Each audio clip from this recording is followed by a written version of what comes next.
मेला का नाम सुनते ही मन में क्या ख्याल आता है कि किसी गांव का बड़ा सा मैदान होगा, दर्जनों दुकानें होंगी और सैकड़ों लोगों की चहल पहल होगी। लेकिन हमारे देश में 13 जनवरी 2025 से जो भव्य मेला का आयोजन होने वाला है, ये कोई साधारण मेला नहीं है। ये धरती का इकलौता मेला है जो 12 वर्षों के अंतराल में लगाया जाता है और यहाँ आने वाले लोगों की संख्या सैकड़ों, हजारों या लाखों में नहीं होती। यहाँ करीब 10 करोड़ से ज्यादा लोग उपस्थित होते हैं। इस विशाल मेले में करोड़ों की संख्या में संत, महात्मा, साधु, सन्यासी, थानापति, मंडलेश्वर, महामंडलेश्वर, आचार्य और शंकराचार्य सभी पहुंचकर सनातन धर्म के अनुयायियों के साथ स्नान करते हैं।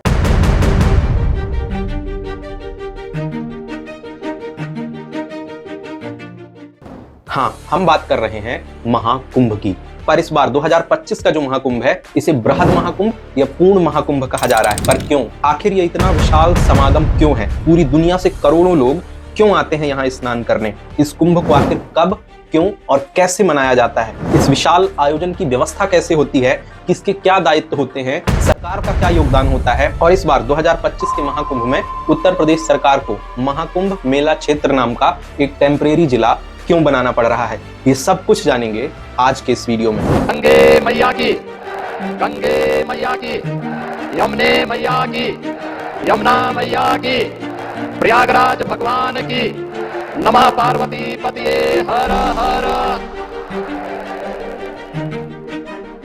दोस्तों, बृहद या पूर्ण महाकुंभ 13 जनवरी 2025 से प्रयागराज उत्तर प्रदेश में आरंभ होने जा रहा है। हाँ, वही प्रयागराज जिसे तीर्थराज भी कहते हैं। और यहाँ 3 नदियों का संगम है, गंगा, यमुना और अप्रत्यक्ष रूप से सरस्वती। अब आपके मन में एक सवाल होगा कि ठीक है, प्रयागराज में कुंभ मेला लगेगा, लेकिन इसमें होगा क्या? तो दोस्तों, देश और पूरी दुनिया से साधु, संत और सनातन धर्म को मानने और जानने वाले लोग प्रयागराज पहुंच के संगम में स्नान करेंगे। इनमें से कुछ लोग वहां कई दिनों तक प्रवास करेंगे, अपने सामर्थ्य के अनुसार दान देंगे और वहां चल रही सेवाओं का लाभ लेंगे, संतों से मिलेंगे, कथा सुनेंगे और भी कई प्रकार के सांस्कृतिक और धार्मिक आयोजनों का आनंद लेंगे। दोस्तों, इस विशाल महाकुंभ में लगातार 1 महीने तक अलग अलग संस्थाओं के द्वारा विशाल अन्न क्षेत्र चलाए जाते हैं, जिसमें वहां पहुंचने वाले लगभग सभी श्रद्धालुओं को निःशुल्क भोजन कराया जाता है। अब एक सवाल और, इतने बड़े धार्मिक आयोजन का कोई तो नेतृत्व करता होगा। तो देखिए, भारत या विदेशों में जितने भी साधु, संत, महात्मा, सन्यासी, ऋषि, मुनि और नागा रहते हैं, ये सब किसी न किसी अखाड़े से संबद्ध होते हैं। हमारे देश में कुल 13 अखाड़े हैं और यही 13 अखाड़े इस महाकुंभ का नेतृत्व करते हैं। इन 13 अखाड़ों में से 7 अखाड़े हैं सन्यासियों के, 3 अखाड़े हैं वैष्णवों के और 3 अखाड़े हैं उदासियों के। इस महाकुंभ का नेतृत्व करने में इन 13 अखाड़ों में से सन्यासियों के 7 अखाड़े, निरंजनी अखाड़ा, जूना अखाड़ा, महानिर्वाणी अखाड़ा, अटल अखाड़ा, आनंद अखाड़ा, आवाहन अखाड़ा और अग्नि अखाड़ा महत्वपूर्ण भूमिका निभाते हैं। ये 13 अखाड़े, जिनमें लगभग पूरी दुनिया के साधु, संत, महात्मा, नागा, महिला साधु, किन्नर साधु, ये सब शामिल होते हैं और यही सब मुख्य रूप से प्रतिनिधित्व करते हैं। इन 13 अखाड़ों के संत महात्माओं के अलावा और भी लाखों की संख्या में ऐसे संत महात्मा आते हैं जो इन 13 अखाड़ों से संबद्ध नहीं होते। उनका भी इस महाकुंभ में अच्छा योगदान होता है। ये सब लोग मिलकर सरकार की सहायता करते हैं और ऐसे ये विशाल आयोजन सुचारू रूप से निर्विघ्न संपन्न होता है। अब आपके मन में एक सवाल और आना चाहिए कि ये कुंभ कब और क्यों मनाया जाता है? तो इस महाकुंभ के पीछे एक अत्यंत प्रचलित और पौराणिक कथा है। समुद्र मंथन चल रहा था, मदराचल पर्वत को मथानी बनाया गया था, वासुकी नाग को रस्सी बनाकर समुद्र का मंथन हो रहा था और इस मदराचल पर्वत को डूबने से बचाने के लिए भगवान विष्णु ने कच्छप अवतार रख लिया था। समुद्र मंथन संपन्न होने के बाद समुद्र से 14 रत्न निकलते हैं, जिनमें से पहली चीज निकली थी हलाहल विष, जिसे महादेव ने अपने कंठ पर धारण कर लिया। और फिर इन्हीं 14 रत्नों में से एक निकला था अमृत कलश, जिसको लेके देवताओं और दानवों के बीच छीना झपटी शुरू हो गई। अमृत कलश दानवों के हाथ लग गया और यहाँ भी भगवान विष्णु को मोहिनी का रूप रखना पड़ा और दानवों से अमृत कलश को छीनना पड़ा। इसी झड़प के दौरान उस अमृत कलश से अमृत की 4 बूंदें धरती पर अलग अलग जगहों पर गिरी। पहली बूंद हरिद्वार पर, दूसरी प्रयागराज पर, तीसरी उज्जैन पर और चौथी नासिक पर।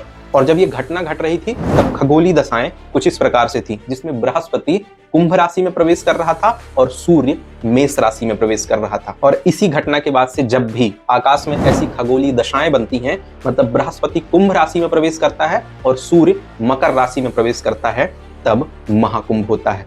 और खगोल शास्त्र और ज्योतिष के अनुसार ऐसी खगोलीय दशाएं प्रत्येक 12 वर्ष के बाद बनती हैं। इसलिए हर 12 वर्ष पर इन्हीं 4 जगहों पर क्रमशः हरिद्वार, प्रयागराज, उज्जैन और नासिक में महाकुंभ लगता है। ये 12 वर्षों का समय काफी लंबा होता है, इसलिए संत महात्मा लोग हर 6 वर्ष में अर्धकुंभ और 3 वर्षों में लघु कुंभ भी मना लेते हैं। दोस्तों, इस 12 वर्ष वाले महाकुंभ का ऐश्वर्य तो देखने योग्य होता है, जब लगभग 31 वर्ग किलोमीटर वाले क्षेत्र में करीब 8 से 10 करोड़ सनातन श्रद्धालु एकत्र होकर स्नान करते हैं, प्रवास करते हैं, भोजन प्रसाद पाते हैं, कथा सुनते हैं, धार्मिक सांस्कृतिक आयोजनों का आनंद लेते हैं और भक्ति में झूमते हैं। लगभग 10 करोड़ लोग महाकुंभ में पहुंचते हैं तो शासन प्रशासन की जिम्मेदारियां भी बढ़ जाती हैं।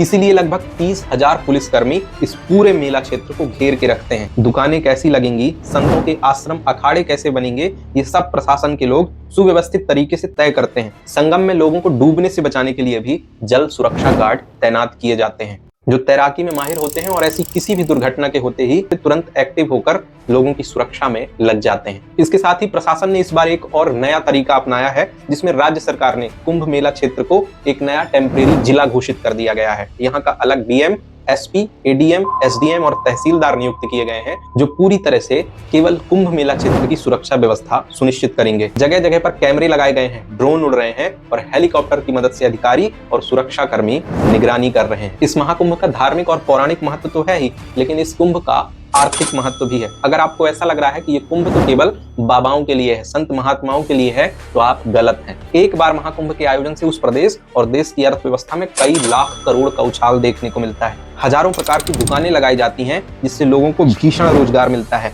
लाखों टन अनाज की खपत होती है, जिससे किसानों की चांदी हो जाती है। लाखों टन सब्जी का उपयोग होता है, जिससे किसान, मंडी और ट्रांसपोर्टेशन में काम कर रहे सभी लोगों को रोजगार मिलता है। टेंट लगाने वालों को रोजगार मिलता है, लाइट लगाने वालों को रोजगार मिलता है, नाव चलाने वालों को रोजगार मिलता है। रिक्शा से लेकर हवाई जहाज तक देश में चलने वाले लगभग सारे ट्रांसपोर्ट के साधन को इस महाकुंभ से निश्चित फायदा होता है। कपड़ों की दुकानें होती हैं, गहनों की दुकानें होती हैं, पूजन सामग्री की दुकानें होती हैं। कुल मिलाकर करोड़ों लोगों को इस महाकुंभ से फायदा होता है। इसके बाद इस महाकुंभ में सबसे बड़ा आकर्षण का केंद्र होते हैं नागा साधु। ये कई अलग अलग प्रकार के होते हैं और अलग अलग अखाड़ों से संबद्ध होते हैं। ऐसा माना जाता है कि महाकुंभ से पहले इनमें से कई नागा साधुओं का किसी को पता नहीं रहता कि ये कहाँ रहते हैं, और कुंभ खत्म होने के बाद भी किसी को जानकारी नहीं होती कि ये नागा साधु कहाँ चले जाते हैं। लोगों का मानना है कि इनमें से कुछ नागा साधु जंगलों के बीच में रहकर कई सालों तक तपस्या करते हैं। कुल मिलाकर ये एक बहुत बड़ा धार्मिक आयोजन है, जिसमें करोड़ों की संख्या में लोग पहुंचते हैं और अपनी आस्था, अपनी श्रद्धा के अनुसार